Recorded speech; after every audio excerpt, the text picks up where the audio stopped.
anterior, estamos revisando colonización y conquista del territorio americano. Específicamente tomamos en consideración dos imperios. Aquellos imperios fueron el español y el portugués.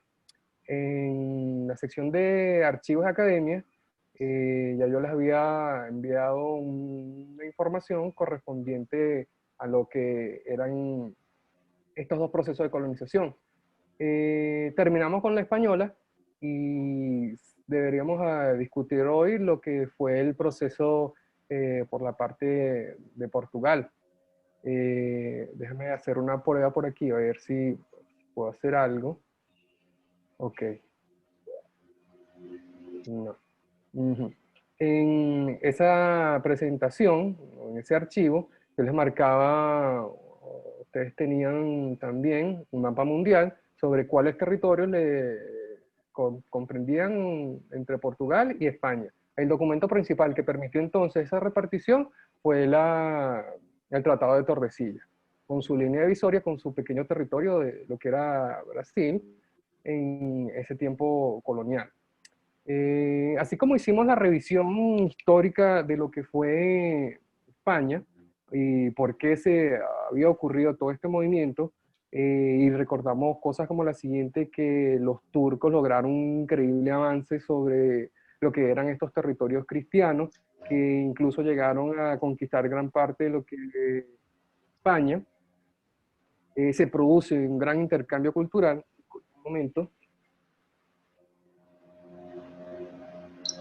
Y hay un gran compartir de conocimiento. Algunos son aprovechados y otros no son aprovechados. En definitiva, ¿qué es lo que marca esto? Que algunos países se hicieron muy fuertes en cuanto a navegación, se hicieron muy fuertes en cuanto a lo que era la adquisición de mucho conocimiento técnico. Importante volver a recordar lo siguiente. Un ejemplo muy sencillo fue la brújula. La brújula prácticamente viene de los árabes. Los portugueses con sus diferentes formas de calado de navegación. Pues para la historia de los portugueses también se asocia un poco con lo que sería ese intercambio. España prácticamente colinda con lo que son las fronteras de Portugal y se beneficia también mucho de ese monopolio comercial que tenía Venecia y ese mercado que había a la Asia con la ruta de la seda y la ruta de las especies. Se produce entonces el bloqueo. Los turcos toman parte de lo que es el norte de África, toman Constantinopla y entonces ya no se podía hacer esa operación comercial. Mientras que los españoles entonces van de oriente a occidente, los portugueses toman otra dirección, toman dirección hacia el sur y bordean de forma drástica lo que es todo lo que es la costa del continente africano. Esa toma de ese continente africano es se produce mucho antes que lo que fue la propia expedición española. Cuando hablamos de esa expedición con los portugueses, ella alcanza la parte sur de ese continente africano en 1487.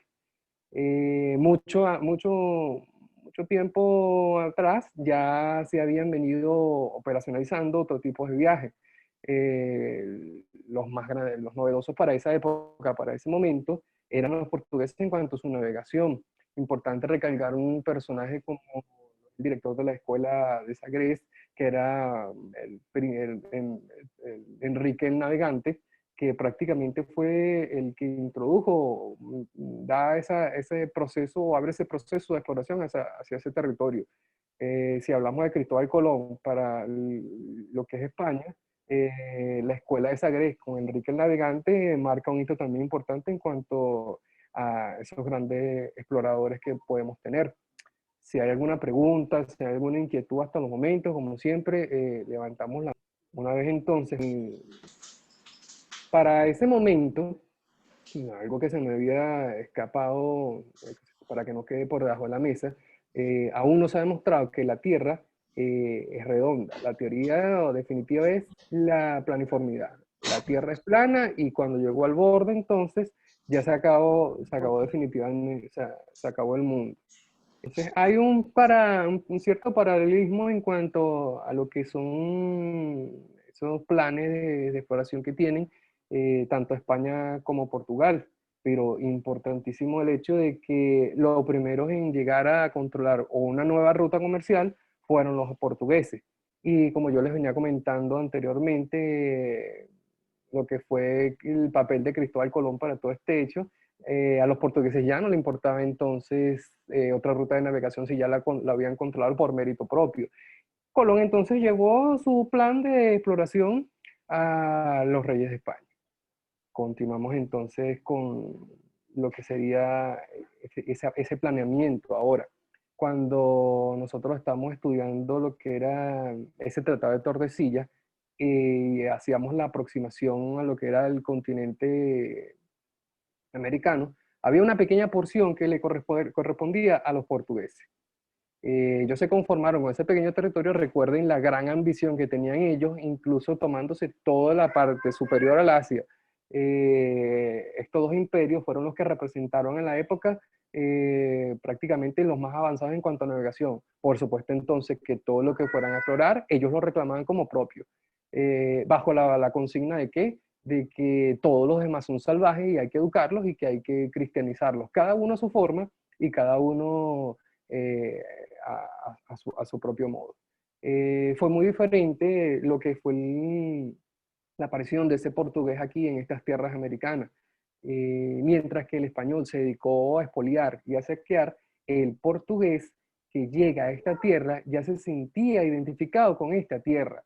Él no tenía la misma ideología que ese español, y viene marcada en el siguiente hecho que es muy significativo. Cuando usted va como por la parte de lo que era ese proceso, o revisa lo que era ese proceso de Portugal en el material que yo le monté, encontramos una particularidad que tuvo un carácter privado, ese proyecto de colonización. ¿Y qué quiere decir esto? Esto lo que quiere decir es que el rey hacía una negociación directa y le otorgaba, a cambio de una ganancia, una porción de territorio. En total de 15 porciones entregó ese rey de Portugal, Alejandro II, para este tiempo, a sus exploradores. Obtenían entonces una ganancia y prácticamente arrendaba lo que era ese territorio. No ocurrió lo mismo con Venezuela.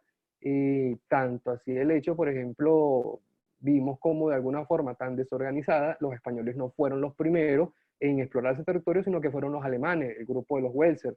¿Recuerdan lo que les comenté sobre el Dorado? Bueno, cosas como esas ocurren dentro de ese proceso de exploración. Fue mucho más organizado. El mestizaje no se da tan fuerte como lo hizo el español. Eh, Hay una mentalidad ya netamente a desarrollar, una identidad y un aprecio por ese territorio. Se sentía ya parte de esta tierra. Era como un portugués, pero un portugués americano. E incluso a partir de ese momento surgen las deviaciones de lo que era el lenguaje. Ahí te puedo observar simplemente lo que es un portugués de España y un portugués de Brasil. No es igual. Eh, Cosa diferente ocurre en lo que fueron las tierras venezolanas. Se obligó. Cuando las cosas se obligan, entonces ya no pierden el mismo sentido. Mientras que cuando las cosas se dan a una simple apertura, a una simple negociación, se produce ese proceso evolutivo. ¿Habrá alguna pregunta con respecto a estas grandes posibilidades, estas grandes riquezas que había el territorio brasilero? Y a la larga lo que hicieron fue irrespetar ese tratado de Tordesillas y se extendieron a lo largo por todo ese territorio. En un principio fueron 15 franjas con la actual configuración de lo que es ese territorio brasilero. Un movimiento que facilitó todo este hecho fue el desarrollo de las expediciones que ellos conocen como bandeiras. Las bandeiras representaban cosas como lo siguiente, que hasta donde llegara un brasilero, que hasta donde llegara ese imperio portugués, eso era o pertenecía a ese portugués. Venezuela no escapa a lo que fue esa expansión territorial. Gran parte del territorio guayanés, la parte sur, fue adquirida por Brasil. Mientras hay una pelea de poderes en el país entre liberales y conservadores, federalista y centralista, otros países se lanzan en la búsqueda de nuevos territorios, en lo que es el desarrollo completo de lo que se conoce como imperialismo. Lo importante no es para este momento tener grandes cantidades de dinero, lo importante es tener territorio, porque territorio es lo que tienen los recursos, ¿ok? ¿Alguien tendrá alguna pregunta gubernamental? Hay muchas diferencias en cuanto a esos sistemas de gobierno, a cómo se organizó. Eh, por ejemplo, encontramos cosas que no hay un virrey para estas tierras. Aquí la organización se da es a través de un encomendador. Un encomendador entonces funcionaba como un agente de negocio. No era lo mismo que el virrey, que hacía la voluntad del rey. Repito otra vez, cuando se impone una voluntad es cuando viene gran cantidad de conflictos, mientras que cuando yo tengo un negociador, que en este caso era el papel esencial de ese capitán general, había o se presentó un mayor desarrollo y un mayor aporte comercial en cuanto a estos aspectos. Entonces la figura que va a implantar su gobierno es el capitán general dentro de su franja competente. Funcionaba como un gobernador, pero este siempre también estaba al servicio del rey. ¿Por qué está al servicio del rey y no bajo la voluntad del rey? Porque ellos tienen un proceso de negociación establecido por el carácter privado que tienen desarrollado entonces para ese momento, para esa negociación. ¿Alguien tiene alguna que si ellos podían ver en YouTube? Claro que sí, cómo no. Y entonces ahí comenzamos a hablar de lo que fueron las crónicas de India y la representación de lo que fue el maltrato definitivo, las vejaciones que se cometieron contra los indígenas en esa zona. Eh, Caso contrario también, se abren esos comentarios para lo que fue la parte portuguesa. Había una conciencia verdaderamente nacional en este territorio. Sí, era cierto que se amó de gran manera este territorio. Importantísimo destacar la gran riqueza en cuanto a diamantes se encontró sobre ese territorio, por eso también se produce ese florecimiento. No ocurre lo mismo con lo que son lo que fueron las tierras venezolanas. Lo que se impuso fue entonces un monopolio comercial.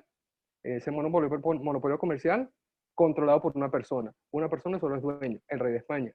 En el caso portugués, el capitán mayor va a funcionar en ayuda en conjunto de un consejo ultramarino. Ese consejo ultramarino viaja constantemente entre lo que es la tierra, la colonia portuguesa y el mismo Portugal. Ya no se trata entonces de un gran monopolio como el que tiene España, sino que se trata de un proceso de negociación muchísimo más amplio. Cuando observo la representación de lo que es el mapa mundial, entonces había una bipolaridad de mercadeo comercial entre lo que era África, entre lo que era la India y entre lo que es básicamente toda esa costa que al fin de cuentas terminaron tomándose los mismos portugueses. No con, de alguna forma, no tienen ningún conflicto, ningún enfrentamiento, ningún rival. Estas zonas prácticamente eran inexploradas. Se trataba de zonas completamente selváticas, pero muy ricas en cuanto a diamantes se refiere. La mano de obra que se utilizó específicamente fue la negra, la trajeron de África. Los portugueses ya tenían operacionalizado su mercado con lo que era ese transporte de esclavos. No nos podemos imaginar la gran cantidad de riqueza que existe en ese territorio. Hablamos incluso de ríos repletos de diamantes, de barcos negreros hasta el tope, que no importaba si se morían los negros, pero que viajaban a Inglaterra, que viajaban a Estados Unidos, que posteriormente ellos se volvieron dueños prácticamente de la raza negra en cuanto a importación. Introducen entonces, en conjunto con los españoles, a esa nueva raza, la raza negra, contribuyendo entonces a la parte final de lo que sería el mestizaje. Por toda esta organización entonces encuentro particularidades como siguiente: no es la voluntad de una persona la que iba a dominar sobre esta tierra, era el acuerdo, es la negociación, es la apertura a esa nueva tierra que nosotros estamos presentando, que es el territorio brasilero. No hay una gran expansión de territorio español, lo que existe es una negociación y una venta de territorios. Los portugueses hacen todo lo contrario, expanden aún más su imperio, pero ocurren cosas como las siguientes: el colapso dentro de ese mismo territorio. La riqueza de un imperio termina cuando se acaba el territorio, y el mismo territorio es el que termina acabando con el imperio, porque ya no se vigila, porque ya no existe una regulación tan plena como la que presenta. En cada imperio tiene su fin, no todo permanece eterno. Existió una guerra o un conflicto para que Brasil alcanzara su propia independencia como tal, pero ya eso sería otro elemento de esta historia. Por ahora, lo más importante de esta semana de clases lo que sería es la llegada de estos dos imperios a este territorio. Y una institución como la Iglesia Católica definió a quién le pertenecía ese nuevo territorio. España y Portugal, los grandes dominantes. El Tratado de Tordesillas, en 1453, va a enmarcar todo este territorio. Finalizando entonces ese 1400, se operacionalizan los diferentes formas y planes de explotación territorial. Muy diferente el español del portugués, español desorganizado, muy ambicioso. El portugués es organizado, tiene un carácter mucho más mercantilista que monopolista como el que tenía España. La organización política permitió el desarrollo de una región, así como el atraso de otra región. Prácticamente hablamos de 400 años de atraso en lo que era el territorio venezolano, mientras que para el brasilero siguió floreciendo en cuanto a su territorialidad referida. Lo que reinó en lo que eran las tierras era el desacuerdo, no hay una propia identidad definida, mientras que el portugués ya se siente brasilero en su territorio una vez que llegaba. ¿Por qué? Porque esa tierra era de él, porque esa tierra la compró. La identidad y la propiedad entonces también definió todo este aspecto de interés comercial. ¿Alguien tiene alguna pregunta? Voy a comentar el principio. Y aprovechando que está aquí la profe, yo venía comentando desde el inicio de clases la posible unificación de la materia de GHC con FCN. Estuve en conversación con la profe Rosaria y le pareció que estaba de acuerdo. Como veníamos trabajando en el tercer laxo, entonces lo que hice fue la unificación, que la pregunta que me estaba planteando, creo que ahí lo estoy viendo, Juan Anthony. Ujú. Que hablaba sobre ese proceso de independencia. Claro, pero eso es mucho más adelante, incluso tiene un carácter reciente, porque ellos prácticamente estaban felices, como lo dice la profe, dentro de su propio territorio. ¿Y por qué se encuentran también? Por la cantidad de riqueza, por la pasividad que existía entre la gente que convivía dentro de este territorio. Si tenía una propiedad, había que resguardar la propiedad. Cosa diferente que ocurría en Venezuela. En Venezuela ocurría una desestabilización desde su propia fundación. En un principio los españoles habían sido recibidos con los brazos abiertos. Posteriormente hay una oposición de ese indígena porque se descubrió cuál era el interés de este personaje. Vemos cosas como la siguiente, que tienen un territorio los españoles en Venezuela, pero no son los españoles los que en definitiva iniciaron la penetración de ese territorio. Que el primer proceso de exploración va desde oriente a occidente, por todo lo que eran las costas de Venezuela. Nueva Cádiz, la primera isla fundada, todavía no es un territorio, entonces ahí hicieron una pequeña fundación, pero no se dedicaron a desarrollar lo que era la potencia de este territorio, mientras que en otros países ya se estaba manejando ese acontecimiento. Los Estados Unidos hizo una ruptura definitiva de, de sus propios gobernantes. En México también se aprovechó lo que fue esa situación, pero aquí en Venezuela no se había aprovechado de esa forma. Y entonces veo que lo que existe es un descontento en todo lo que son las diferentes clases sociales que posteriormente pues, vamos a ir desarrollando dentro de ese aspecto. Cosa diferente a lo que era la parte de Portugal. Exploraron, desarrollaron, implantaron, trajeron la corte aquí. Hay un problema está muy clarificado que también se puede discutir, que tiene un cierto parecido entre lo que es centralista y federalista. Por esas grandes cantidades de territorios, había que implantar una especie de federalismo, donde cada uno tuviera su gobierno, donde cada uno tuviera oposición, para contribuir aún más en ese desarrollo. Cosa diferente ocurre aquí en Venezuela. Liberales, los puedo enumerar de la siguiente forma. Primero están los liberales contra los conservadores, centralistas contra federalistas, la izquierda de la derecha, posteriormente el enfrentamiento entre partidos políticos, hasta lo que ya es la actualidad. Y si me pongo a revisar entonces, Venezuela prácticamente nunca ha tenido cierta estabilidad de carácter emocional, ni siquiera económico